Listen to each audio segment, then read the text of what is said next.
These creepy mysteries are all classed as unsolved.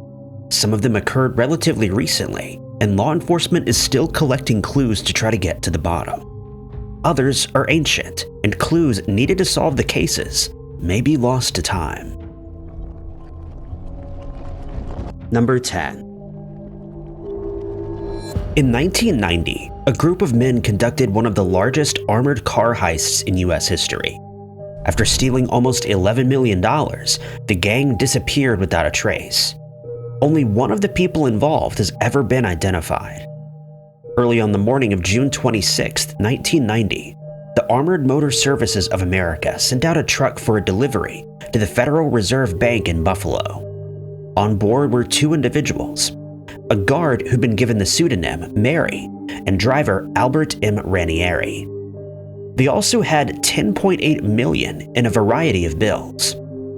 It was about 7 a.m., and the truck stopped at a convenience store in a quiet suburb of Rochester. It wasn't a scheduled stop or one that was strictly allowed, but the workers reportedly stopped here 1 or 2 times a week to get food and coffee. Nothing seemed out of the ordinary that morning, and Mary left the truck to make the purchase. While she was in the store, an armed man pointed a weapon through the van's porthole at Ranieri. He ordered him to place his hand on the wheel and look straight ahead. A second man climbed into the vehicle and trained another weapon on Ranieri, while his accomplice went in the back to wait for the guard. When Mary returned, she was ambushed and restrained with plastic handcuffs. Ranieri was ordered to drive to a secluded location, where he was also bound and left with Mary while the thieves loaded the money onto a getaway vehicle. According to Mary, they worked efficiently, and it was only a matter of minutes before all $10.8 million was transferred. The workers were left bound at the scene. After about 15 minutes, Mary managed to get out of her handcuffs and drove the truck back to headquarters, where the crime was reported. Such a large theft made national news, and sketches of the suspects were released. At least 2 men had been involved in the heist that day, but the police suspected a third may have been involved in the planning. The location where the truck was driven had been specially prepared, and a man seen lingering in the area in the days before the heist was also a suspect. But the main focus of the inquiry was whether this was an inside job. The men had come dressed in outfits that resembled the uniforms workers wore. From the outside, it would have been difficult to realize anything was wrong. They also seemingly had a key to the truck and knew that it was carrying a large amount of untraceable bills, something that wasn't common knowledge. Ranieri and his father became suspects. His father lived close to where the heist took place, and Ranieri had failed a polygraph test. In 1992, there seemed to be a break in the case when a man in prison confessed to an informant that he'd been involved. He wanted the informant's help breaking into the Ranieri home, as he claimed that was where the money was stored. But the police soon realized that the criminal had been in prison at the time of the heist and could not have been involved. Despite this, Ranieri remained a suspect. In 2002, the truth finally emerged. Ranieri had been arrested for taking the life of someone involved in laundering the money. He confessed to his role in the crime and faced charges for racketeering conspiracy. By this point, the statute of limitations for the heist had expired, but Ranieri was sentenced to 30 years in prison for other crimes, and he was released in 2024. Ranieri's accomplices have never been identified, and where the money ended up has never been revealed. Number 9. The case of Sumio Suenaga is one of the strangest and creepiest unsolved mysteries from recent Japanese history. In 2016, 2 elderly siblings contacted law enforcement about their missing brother. The Suenaga siblings were very close and lived together in a small home in Kasugai, Aichi Prefecture. Sumio was the oldest of the trio and would have been 67 years old in 2016. The problem was that neither his younger brother nor sister had seen him in a year. Exactly when in 2015 Sumio went missing is not known, but according to his sister, he left the house and never came back. Japan has a significant problem with elderly people going missing. The country as a whole has an aging population, and the elderly make up a large portion of those reported missing. Those suffering from dementia are even more likely to disappear. In 2024, more than 18,000 people with dementia went missing, and at least 500 or later to have been found passed away. It's not known if Sumio was suffering from dementia, but at his age, he would have been vulnerable to health problems. Details of the search for Sumio were not made public. His siblings continued to live in the home that they all shared, hoping that he would come home. The reason why they waited so long to report him missing in the first place was that they believed he'd eventually show up.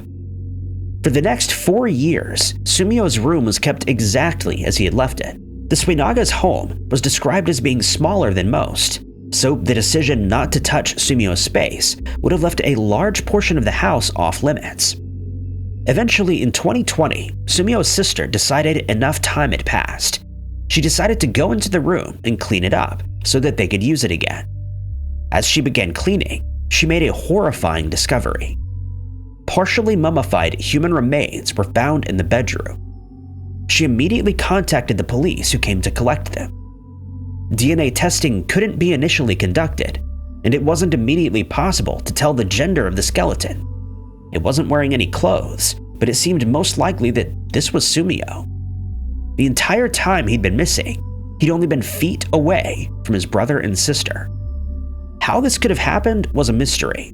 At Sumio's age, it was likely that he passed away from natural causes.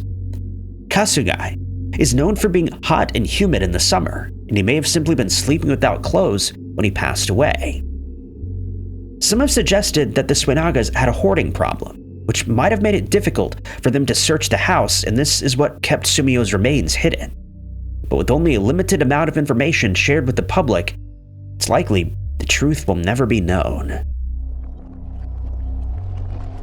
Number 8.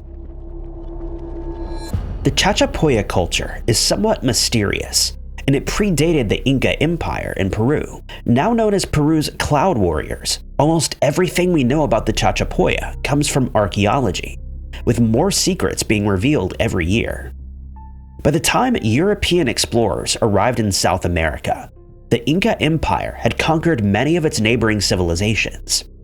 People were moved across the empire to stop rebellions, and Inca customs were adopted.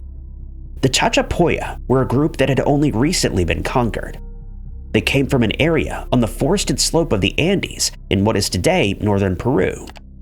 They were relatively isolated, something that helped them to defend against the Incas. Incan accounts describe them as fearsome and rebellious, and it was only shortly before the Spanish arrived that the Chachapoya were conquered.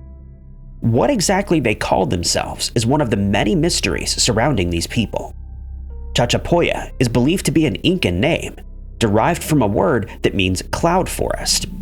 When the Spanish arrived, the Chachapoya sided with them in hopes of toppling the Incas, but rather than restoring independence to the various tribes and people groups, the conquistadors simply took over.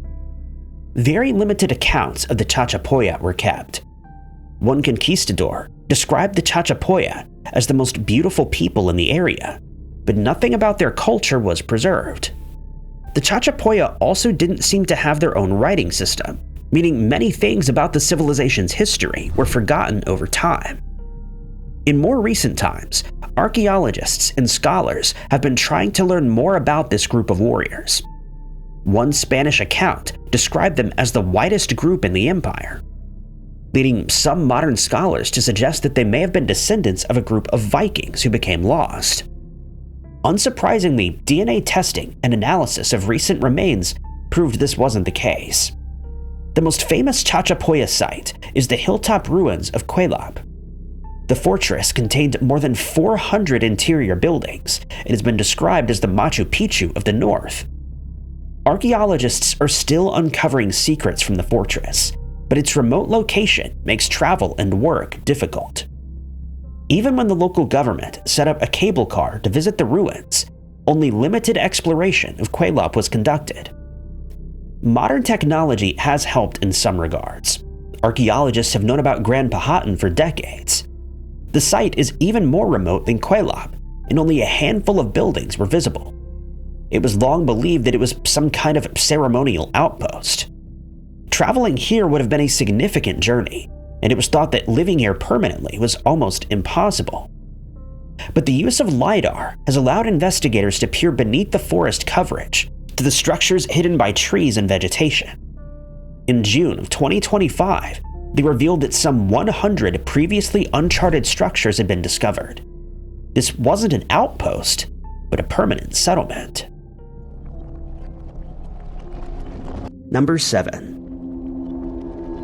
A chilling discovery was made in the desert outside a small Nevada town in the summer of 2025. Despite an extensive investigation, nobody has been identified as the culprit behind one of the creepiest mysteries of the year. An unnamed man was walking outside of the town of Searchlight, Nevada, when he found something strange in the desert. It was a small pile of white-brown ashes, apparently poured out of a container. He quickly realized this wasn't a single pile and counted dozens of similar piles in the area. There was no way he could be certain of it at the time, but the ashes looked a lot like human cremated remains. The police were contacted, and they soon realized that this was exactly what had been uncovered. Over 300 piles of these ashes had been poured onto the desert in this one small area. Early reports claimed there were even traces of burned flesh, as well as zip ties and broken urns. It was quickly established this wasn't the work of a single individual, and the crime that took place had nothing to do with how the people actually lost their lives. These weren't the victims of an unknown attacker. The remains had been professionally cremated and come from a crematorium or a funeral home. Under Nevada law, funeral homes and crematoriums are required to hold on to cremated remains for 2 years after bodies are dealt with. This gives the person's loved ones enough time to collect the remains. If they go uncollected, the funeral home can choose to hold on to them, but they also have the option to dispose of them in the proper manner. Unfortunately, a lot of remains go uncollected. According to funeral home workers, many family members struggle to know what to do with ashes, and they don't want to have to deal with them. They're left behind for funeral homes to deal with. The land where the Nevada ashes were discovered is owned by the Bureau of Land Management. Individuals are permitted to scatter ashes in these areas, but commercial dumping is not allowed. None of the ashes found outside Searchlight have been scattered. They were simply poured out of the container and left behind. A local funeral home collected the remains to be housed at a site hosted by Palm Mortuaries outside of Las Vegas. Of the more than 300 individuals whose remains were discovered, only 3 have been identified. Normally, it's almost impossible for identities to be determined from cremated remains, as the heat involved in the process destroys the DNA. Bones that are left behind after the cremation are ground into a powder, so they also can't provide any information. According to a detective working on the case, investigators have a good idea where the remains have come from, meaning that this mystery may be solved sooner rather than later. Number 6. Sandra Rushing was just a few blocks away from her home when a strange incident on a suburban street cost her her life. Exactly what happened and why remains a mystery to this day. It was the morning of June 15, 1979, in Lakewood, Colorado. Sandra was an 18-year-old single mother with a 3-month-old son. She was very close to her family, who all describe her as a dedicated mother. She had to make sacrifices to look after her son, but that didn't seem to be anything Sandra would complain about. On the day of the incident, Sandra was driving her sister's car after going with her to pick up the vehicle. She had her small dog in the car and was driving down a quiet residential street when she saw something ahead of her in the road. What exactly Sandra saw remains a mystery to this day. Whatever it was, it made her suddenly stop and put the car in reverse. Residents reported that the car bolted backwards, hitting the curb and zigzagging down the street. Suddenly, the sound of the tire screeching was interrupted by the blast of a large caliber weapon. The car suddenly began spinning, circling 3 times before hitting a curb again and coming to a stop. A blue car pulled up beside Sandra's wrecked vehicle. Witnesses saw a man and a boy inside, but neither got out of the vehicle. They peered at Sandra's car and then sped away. A few moments later, a motorcyclist arrived at the scene and opened the car door. Sandra had been hit in the throat by a bullet. She was airlifted to the hospital, but would not survive the wound. An investigation began immediately. Sandra's family were horrified and immediately told the police about a stalker she'd been dealing with in the weeks before the incident. They'd seen her ex-boyfriend hanging around, throwing trash onto the front yard, and even following them when they were on a shopping trip. In the shopping incident, they'd all been accompanied by a young man, whom Sandra's mother believes could have enraged the ex-boyfriend. But the ex-boyfriend had an alibi for the time of the attack. It was allegedly solid, but Sandra's mother was skeptical of how thoroughly it had been investigated. There were two people the police wanted to speak to. The first was a man seen walking away from the scene moments after the weapon had been fired. The second was the man in the blue car. The pedestrian could not be tracked down, but the police found a man they believed to be the driver. He'd been driving on a suspended license at the time and insisted he hadn't been anywhere near the scene. This was despite witnesses identifying his vehicle as the one at the scene. Even when the police said they wouldn't pursue charges for driving on a suspended license, he wouldn't talk. Two more suspects were identified. One was a man who had told a friend the exact caliber of bullet used in the attack. This was not public information, and there was seemingly no way he could have known this without being involved. But the police admitted it was possible it was just a lucky guess.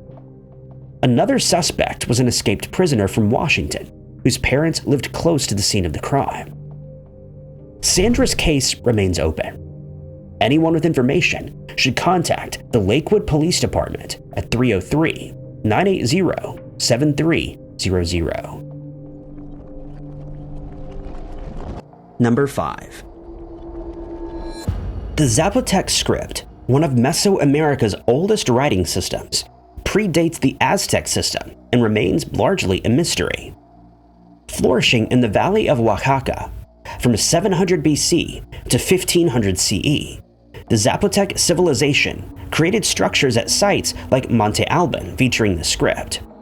As one of 4 major pre-conquest Mesoamerican scripts, the Zapotec system is the least understood. Scholars describe it as a difficult-to-read mix of narrative pictography and a logosyllabic system.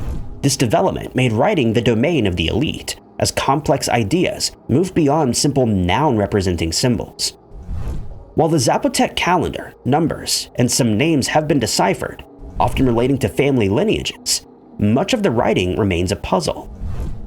Use of the system ceased after the Spanish conquest, as scribes were forced to adopt the Latin alphabet, and literate women were barred from writing. New inscriptions are frequently discovered, offering hope for decipherment. Scholars believe that they are at the same point with the Zapotec script as they were with the Mayan script 40 years ago, suggesting full understanding may only be a matter of time. Number 4. Vernette Wester was a loving mother who was out running errands for the holidays when she vanished without a trace. 40 years later, her children are still searching for answers, even if they believe they know who's responsible for her disappearance. Vernette was 38 years old at the time of her disappearance, living in Tempe, Arizona. She'd recently divorced her husband, Bruce Wester, whom she'd been married to for some 22 years. It had been a difficult divorce, and Vernette had come away with the family home in sole custody of their oldest children. Bruce had only shared custody of the youngest, who was just 8 years old at the time. It was an outcome Bruce wasn't happy with, and he had to move out to another house a few blocks away. Vernette was last seen on November 21st, 1985. She was running errands in the lead up to Thanksgiving, and was driving a white 1979 Chevrolet Chevette. One of her stops that day was a clothing store. Vernette never returned home that day. Her family became worried and started the search for her, and it was 5 days before her car was found, parked outside of a local diner. This was just a short distance from Bruce's new home. Searches and appeals for information turned up nothing at the time of the disappearance. Vernette's children were immediately suspicious of their father. According to them, he'd been violent towards their mother during the relationship, and was especially upset that she'd been given the family home. He saw it as his house, as the money to buy the property had come from his VA benefits. Not long after Vernette's disappearance, Bruce sold the house as well as another vehicle Vernette owned, which had been given to her by her grandmother. Despite suspicions, there was never any evidence Bruce had anything to do with the disappearance. Bruce Wester passed away in 2016, and if he had any information on Vernette's case, he took that to his grave.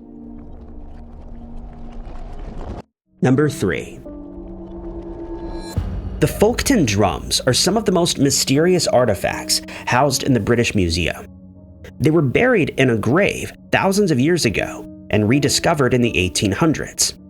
What they were used for, and whether they had any connection to the construction of Stonehenge, remains unknown over a century after their discovery. Folkton is a small village in the north of England. The site has been inhabited since prehistoric times, and many of the hills around the village have now been identified as barrows, ancient burial mounds. In 1889, archaeologist William Greenwell was exploring one of these barrows when he came across the grave of several people who'd passed away thousands of years ago. There were no grave goods that could precisely pinpoint exactly when the remains were buried, but they were estimated to have passed away between 2600 and 2000 BC. This was around the time that construction of Stonehenge was ongoing. Among the people buried there was a teenage girl who had with her 3 mysterious artifacts. These were cylindrical and could be described as bowl-shaped, but when archaeologists looked at inscriptions around the edge of the objects, it was obvious the carvings would be upside down if used as a bowl. Instead, the objects more closely resembled a drum in appearance. Despite the name, it was unlikely these were used for a musical purpose. Scientific analysis confirmed that they were made from local chalk, which would have been difficult to carve into, even if the material was widely available. Analysis also revealed that the images on the outside of the drum had been carved and recarved multiple times, although it was impossible to know why. Only one object similar to these has ever been discovered, and that was found nearly a century later. They were obviously very rare and would have been important possessions to whoever had buried them. Given their rarity, scholars began to wonder if these were more than simple decorative or ceremonial objects. Analysis of the shape of the drums uncovered a strange trait. Each of the 3 Folkton drums is different in size. Historians found a cord that measured 3.22 meters could wrap around the smallest drum exactly 10 times. 3.22 is a common measurement found in objects from Neolithic England, and it's also known as a long foot. The same cord could be wrapped around the medium drum 9 times and the large drum 8 times. This trend continued, with the drum discovered a century later, which could be wound around 7 times. It was unbelievable that this was a simple coincidence, especially considering that Stonehenge and other Neolithic structures were built using multiples of the same measurement. Mathematicians considered whether the drums could have been used as a measuring device. It was likely that many more had existed in prehistoric times, but these would have been made from wood rather than chalk. The wooden objects wouldn't have survived the millennia, but their stone replicas would. If this conclusion is accurate, it would mean that the Neolithic builders had a much better understanding of mathematics and the circle than is currently believed. Number 2. Hitomi Masuyama was preparing for the next stage of her life and planning for her wedding when she suddenly disappeared without a trace. More than 30 years on, her family is still no closer to finding out where she is, or if any of the rumors surrounding her disappearance are true. Hitomi was just 21 years old at the time of her disappearance. She lived in Fukushima, Japan with her parents and younger sister. She worked at a local dental clinic where she was well liked. February 19, 1994 was Hitomi's last day at the clinic. She was engaged to be married, and the wedding was only a few weeks away. She'd be spending her time planning for the big day, and after that would become a housewife. Not much is known about the man Hitomi was engaged to. Japan's privacy laws mean his name has never been released.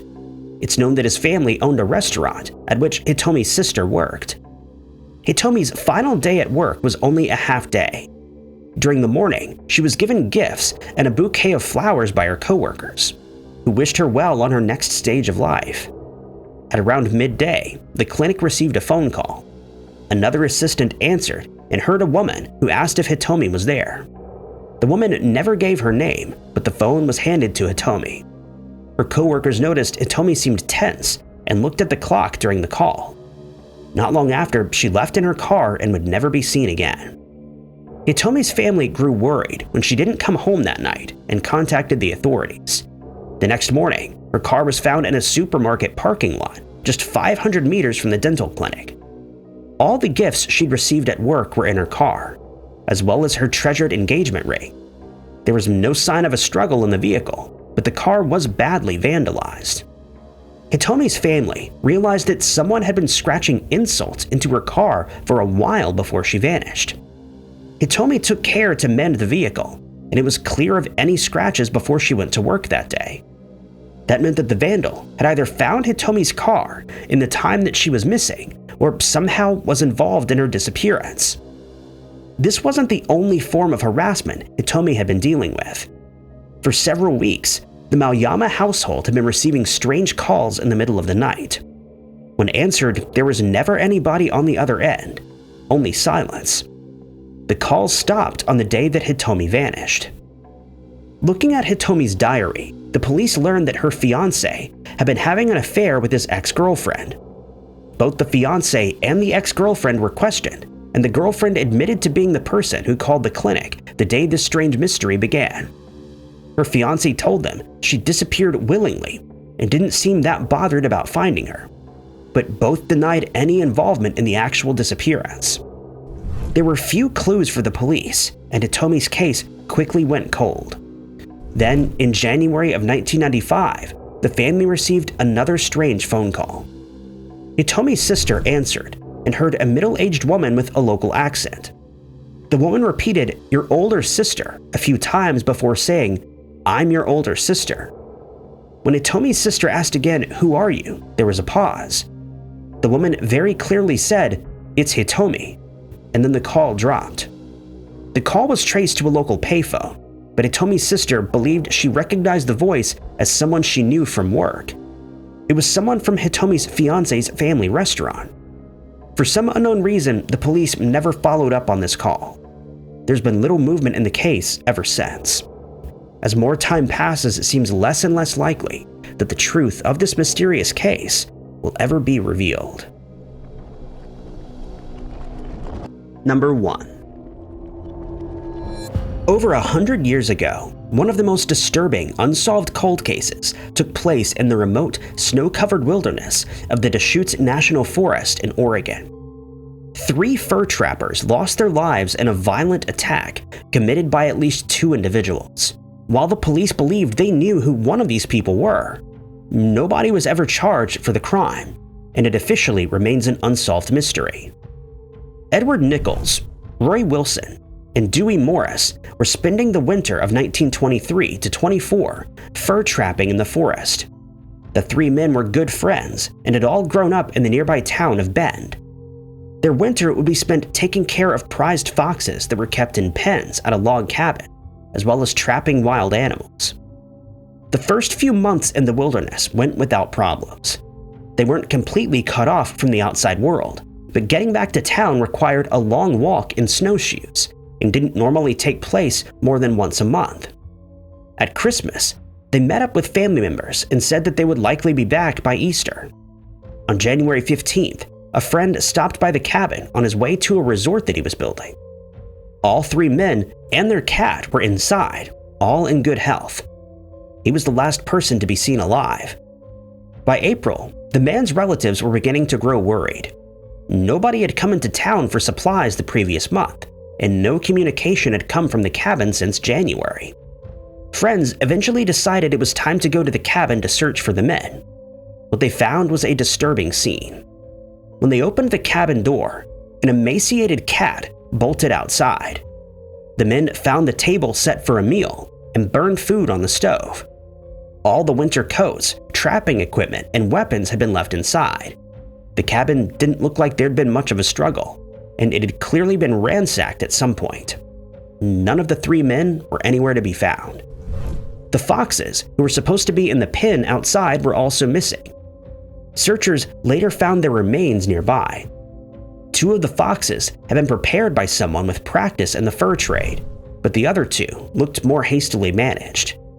Searchers also found the frozen bodies of caught animals in the men's traps, indicating they'd been left unattended for a while. It was obvious something terrible had happened, and when a depression in the frozen lava lake was discovered, searchers knew what they would find when the ice melted. And sure enough, all 3 bodies would be recovered from the lake, and all had met with a violent end. The main suspect in the case was a man named Charles Kimsey.